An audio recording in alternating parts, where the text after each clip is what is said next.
CIDSE welcomes the European Development Consensus Review that is recently underway.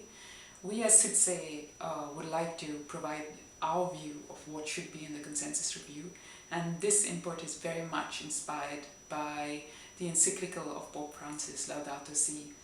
First of all, for CIDSE, we believe that a future development consensus of the European Union should reflect an integrated view of development. It is about human rights, but it's also about human beings as part of the earth. So environmental integrity, respecting the environment and respecting human rights should be part and parcel of a future development, sustainable development approach. Key to this, and this is something that Pope Francis talks about very much in his encyclical, is the whole notion of human beings and the environment as the same thing,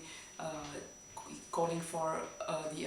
abandoning of a kind of a technocratic paradigm in which human beings and the environment basically are problems, and human poverty and environmental degradation is a problem that can be solved by technical solutions. What we ask Europe to propose as a future approach to development is seeing human beings and the environment as very much part of a complex system, calling for a systemic approach, seeing the responses that communities that live very much within the environment, as part of the environment, indigenous communities,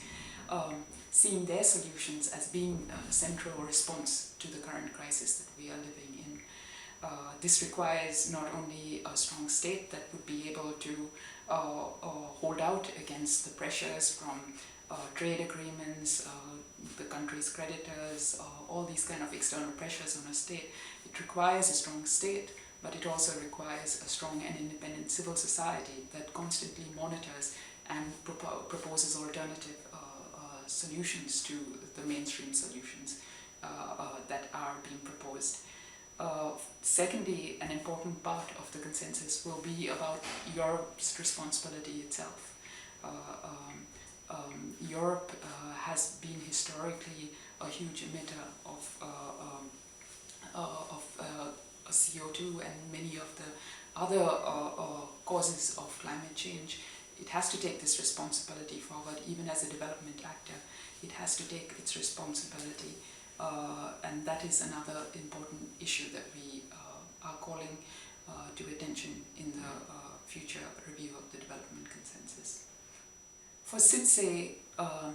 our input into the review of the European Development Consensus comes very much from our existing thinking and all the advocacy work that we put into the post-2015 process that we've been engaged in from the start, from 2011 right up to the actual adoption of the consensus of the new Agenda 2030 and SDGs in 2015. Our approach was very much an approach addressing development as a systemic issue, not looking at it as separate issues related to health, education, but seeing it as part of a global system, and with human rights being at the center of a future approach to development.